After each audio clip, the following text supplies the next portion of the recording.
Stocks finishing in the red today. The Dow and the S&P snapping a 4-day winning streak. And our next guest says a shift in market leadership is starting to play out. Let's bring in RBC's Lori Calvasina for her take. Lori, good to see you.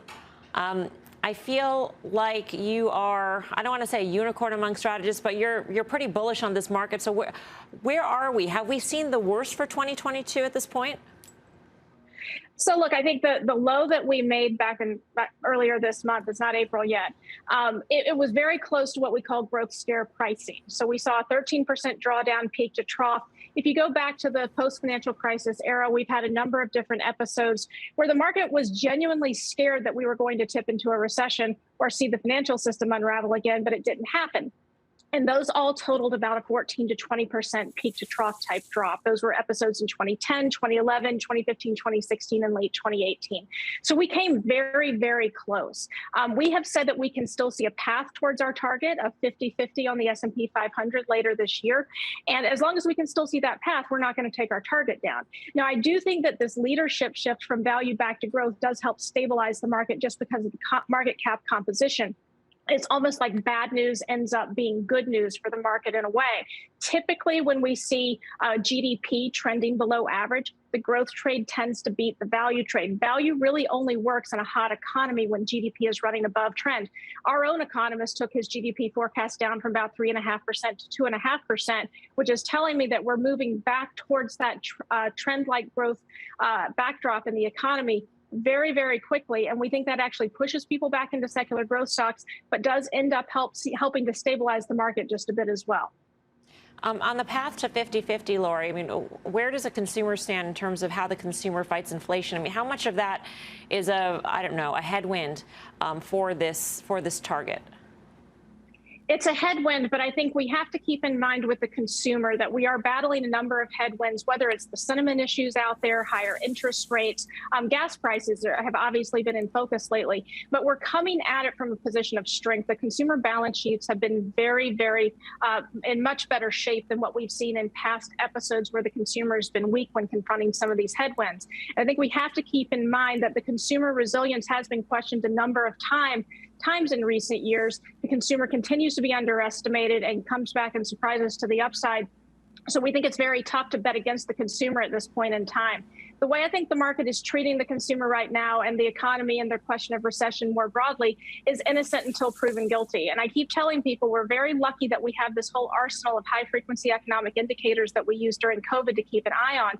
And so far, we're still seeing remarkable stability in things like dining and flying. We are seeing some good spending pare back, but we are seeing the services side pick up. So far, we are seeing underlying signs of resilience.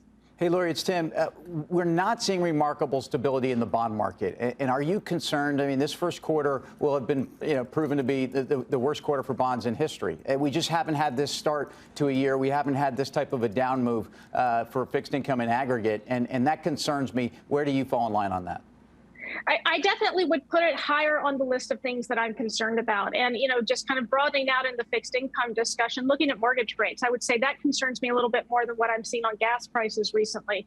I think that these are all important risks to monitor. And, someone asked me a few weeks ago, Tim, are you pounding the table on the market, Lori? And I said, not by any stretch. We still see a path. We're very careful with that language. And I always go back to sentiment. The sentiment indicators have just absolutely taken a beating. So a lot of these concerns that you and I have, whether it's the bond market, gas prices, mortgage rates, a lot of that is baked in already. And if you look at the AAII net bull bear indicator, a few weeks ago, it got down to levels that were worse than pandemic type lows.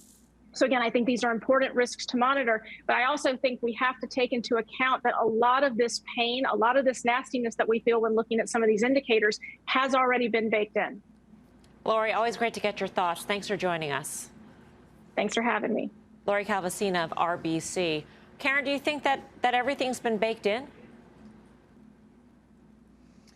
That's a great question. Something we haven't heard of is probably not baked in, but I think that the market is sort of digesting the Ukraine situation somewhat. I think that we sort of decided, all right, we're in this for a while now.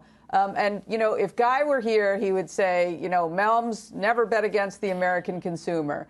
And they're employed at record numbers and wages are higher. So I think, betting with the American consumer is a good way to go. Yeah. But the American consumer has been weathering price increases already on various products. And the question is, are they going to be okay if that package of whatever they're buying, let's say Doritos, I don't know, I don't want to pick out Doritos, anything they're buying gets smaller at the same price, or if that price per bag gets more expensive, Bonawyn? I mean, at some point, even if the consumer has savings, they're like, what is going on here? Yeah, you had me at Doritos, Mel.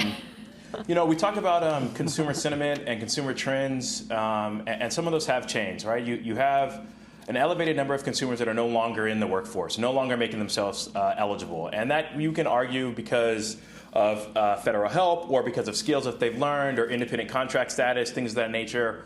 And we also talk about the savings rate. I think that one thing that is being underestimated is that there are differences in how the consumer is postured. Robinhood et al. Have made access to public markets more available than ever, and that coupled with the higher savings rate and addition into home ownership, I think postures the consumer slightly differently.